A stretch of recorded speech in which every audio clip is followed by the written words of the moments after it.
She was only 9 years old, full of life and innocence, riding her pink bike in a quiet Arlington neighborhood. In the span of just 8 terrifying minutes, Amber Hagerman vanished, snatched by a stranger in broad daylight, while her little brother raced home to tell their grandparents. 4 days later, Amber's lifeless body was found, naked and discarded in a creek. Her throat had been slit. There were witnesses. There was a description of the truck. There was outrage. And yet, nearly 3 decades later, Amber's killer still walks free. This is the case that shocked a nation and sparked a global system to protect children. But behind the Amber Alert is a little girl whose justice has never been served. Welcome to Vanished and Unsolved, the channel where we shine a light on haunting cold cases and mysterious disappearances that deserve answers. In today's episode, we're diving into the heartbreaking story of Amber Hagerman, a case that remains unsolved nearly 30 years later but has left a permanent mark on how the world responds to child abductions. We'll uncover who Amber was before tragedy struck, the moments leading up to her abduction, how the community responded, and why, despite everything, no one has ever been arrested. Before we begin, please take a moment to subscribe to our channel. If you believe stories like Amber's deserve to be told and never forgotten, your support helps keep these voices alive. Now, let's go back to January 1996. Amber Renee Hagerman was born on November 25, 1986, in Arlington, Texas, to Donna Whitson, now Donna Williams, and Richard Hagerman. From the outside, Amber lived a simple childhood. She was bright, friendly, and full of energy. Like many 9-year-olds, she loved riding her bicycle, playing with her younger brother Ricky, and spending time with her family. She was in 3rd grade at Berry Elementary School and had dreams of one day becoming a teacher. Her favorite color was pink. She loved watching Power Rangers, baking with her mom, and visiting her grandparents' home just a few blocks away.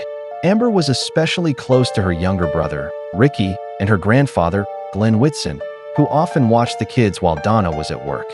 Though her parents were separated, both remained active in her life. Her father, Richard, made sure to stay involved. After all, Amber was his first child, his little girl.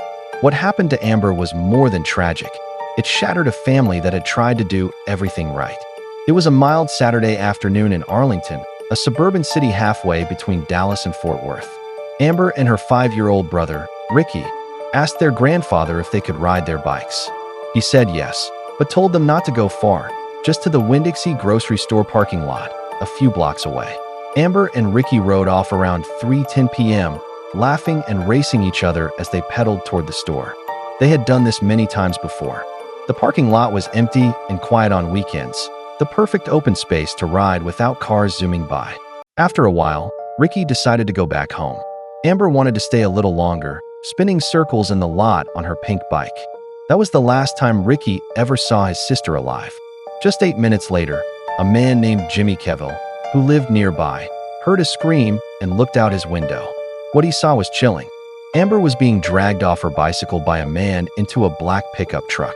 She was kicking, screaming, fighting for her life. Kevill called 911 immediately. Police arrived within minutes, but Amber was already gone. As soon as the family heard, panic set in. Donna, Amber's mother, contacted the FBI and reached out to local news outlets. She wanted to get Amber's face and story in front of as many people as possible. Richard Hagerman, her father, contacted Mark Kloss, whose daughter Polly Kloss had been kidnapped and murdered in 1993. Mark immediately offered his support. For the next 4 days, local authorities, volunteers, and media outlets worked around the clock. Thousands of flyers were distributed. Helicopters scanned the area. Local businesses pitched in. News stations aired updates hourly. But no sign of Amber. And tragically, the clock was running out. Just before midnight on January 17th, a man walking his dog near a creek behind an apartment complex, less than 5 miles from where Amber was taken, stumbled upon something horrifying. It was Amber's body, naked and partially submerged. Her throat had been slashed with a sharp object. An autopsy later confirmed what the family feared. Amber had been held alive for at least 2 days before she was killed. This revelation shattered the community. It meant that while the town searched, while flyers went up and press conferences aired, Amber had still been alive somewhere. Despite a clear description of the suspect's truck, a black or dark blue full-sized single-cab pickup, possibly a 1980s model with a short wheelbase and clear rear windows. No arrests have ever been made. There was one witness. There was a timeline. There was a crime scene. But in the years that followed, leads dried up. Tips faded. And eventually, Amber's case went cold. While Amber's killer was never found, her death wasn't in vain. In the days after her murder, Donna Williams, stricken with grief and fury, demanded change. She wanted stronger laws for sex offenders and child abductors. Along with Richard Hagerman, she founded People Against Sex Offenders, PASO, to fight for tougher legislation. The community rallied behind her. Local businesses donated supplies. Churches offered space. Even the media backed the cause. Then something remarkable happened. A local man named Bruce Seibert, whose daughter was Amber's friend, suggested a system that would alert the public immediately when a child was abducted. Inspired by this, Dallas radio reporter C.J. Wheeler pitched the idea to law enforcement, and the first Amber Alert was born.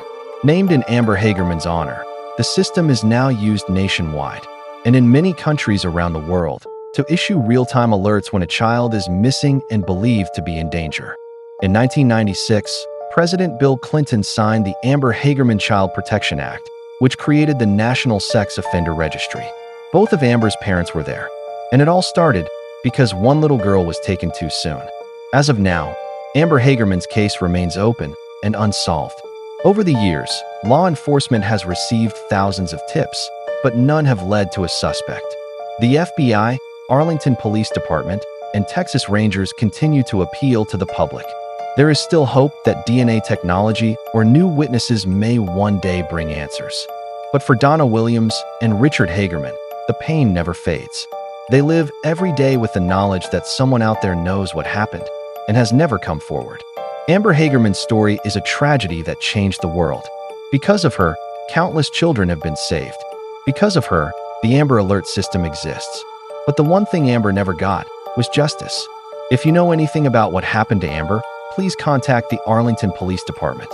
And if this story moved you, we ask that you share it. Keeping Amber's memory alive could one day help catch her killer. Thank you for watching Vanished and Unsolved. Please subscribe for more real-life mysteries and unsolved cases. We'll be back soon with another haunting story that demands to be told. Until then, stay safe. And never forget,